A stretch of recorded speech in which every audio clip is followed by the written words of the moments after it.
Niger has ordered French Ambassador Sylvain It to leave the country within 48 hours.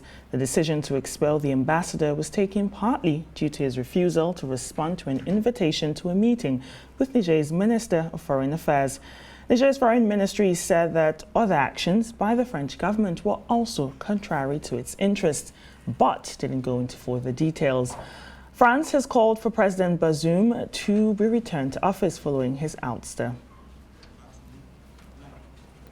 Joining us now is Ambassador Usman Sarki, Nigeria's former Deputy Permanent Representative to the United Nations. Ambassador, thank you for joining us on Newsnight. Thank you. Good evening. It's a pleasure to you.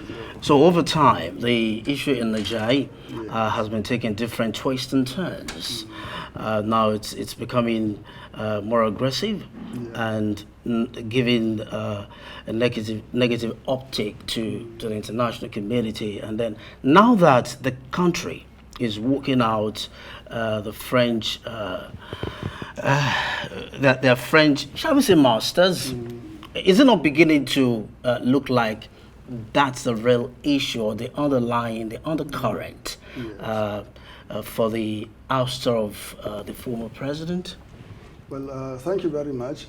I think, it became an issue, a convenient issue, that the regime in Niger could latch on to in order to gain legitimacy, popularity, and entrench itself. The idea that the French, are the main cause of the issue came like an afterthought when the coup took place. The French have been there since independence. They didn't drive them away. It was successive Nigerian governments that signed agreements with the French for exploitation of minerals, for air bases, and so forth. So today it became like a revolutionary issue to be anti-French. So that became as an anticlimax in terms of getting a reason, to really entrench themselves in power. So we are not surprised that today they have asked the French ambassador to leave, declaring him a PNG, persona non grata, to leave in 24 hours. It's part of the scheme, by the regime in order to really tell the people that we are independent of the former colonial master. We can stand on our own 2 feet. So it's part of the strategy to entrench themselves and at the same time also appeal to the people and to other Africans that, look, we are the anti-colonialists, we are the good guys, we are anti-colonialists. These people are here lording over us. So it is all a matter of perception. But deep down, like you said, when you dive deep down, it is a matter of strategy. Survival first for the regime, legitimacy, and also to use it as a bargaining chip, to bargain with the Western countries, particularly with the United States of America. And it's very surprising that in Nigeria, the narrative has not really focused on the United States, the role of the US in Niger today. The United States did not call the change in government a coup. They termed it attempted coup once. And afterwards, they call it unconstitutional change of government.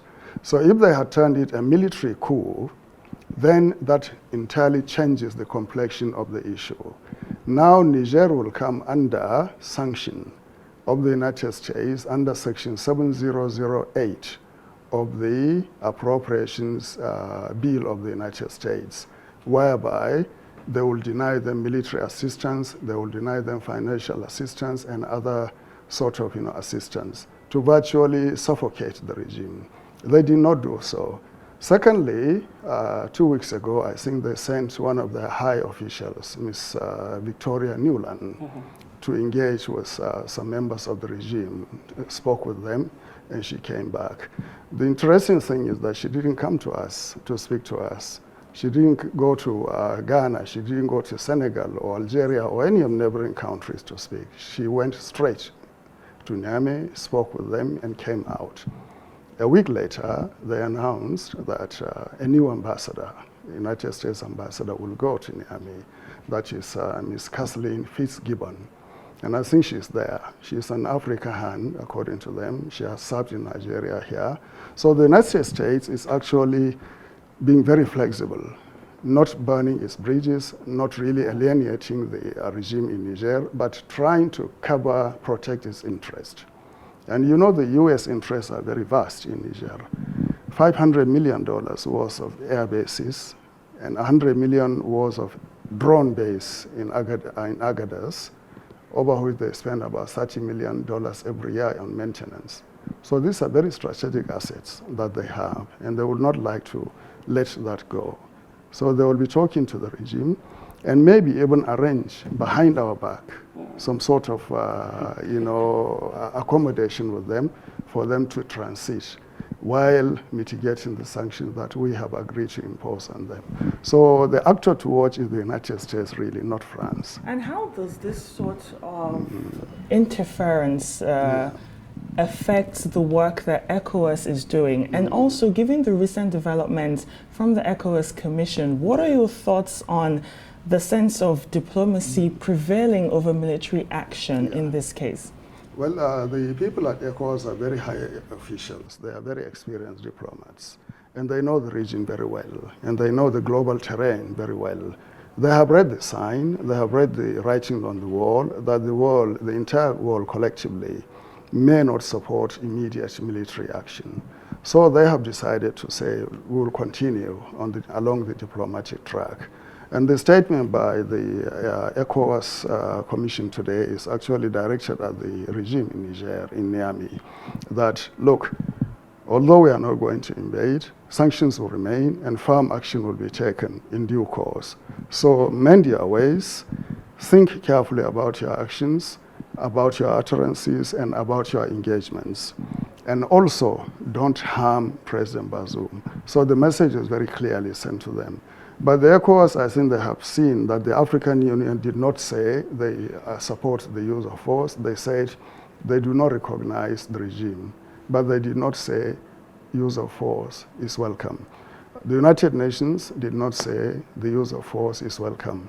The United States or the European Union, all of them, none of them actually, international actors, supported the use of force. So ECOWAS, I think, has read that message very clearly. Exactly. So now they are really adjusting the position to continue with the diplomatic track. Now, the mobilization of the standby force, I think, is symbolic. Because right now, the standby force is about 600 or 700 officers, and it's not fully deployed. And when it's fully deployed, it will be about 3,000, almost maybe a brigade or thereabout. So, but to get them from all the member countries will be a very big issue. Policy issue, they have to go back to their parliaments, like we have to go to our National Assembly in some cases. So it will take some time. So the idea of use of force came into the resolution as an expedient, really, not something that will be invoked or used immediately, but as a threat.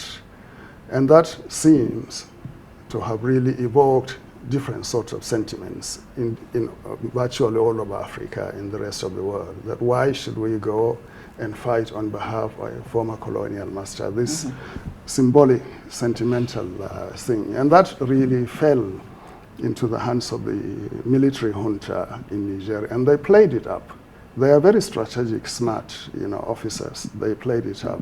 And by the way, about 7 of them were all trained in the United States, Mr. Chiani himself, the general, the head, went to the Defense University in Washington, National Defense University. His number 2, the Chief of Defense Staff, he went to the university there. And 5 regional governors, plus the Inspector General, all of them were trained by the United States. So you can see a convergence of philosophy and principles on their part. And the United States sees them as an asset today. So they would not like to see them alienated or derail from their program, but to accommodate them and gently to nudge them towards a transition that would be acceptable to the United States. Thank you very much, Ambassador. Time would not permit us to dig deeper into the ECOWAS standby force. In any case, we must say a big thank you to you for coming on Newsnight tonight. We appreciate your insights. Very well put together. A big thank you to you.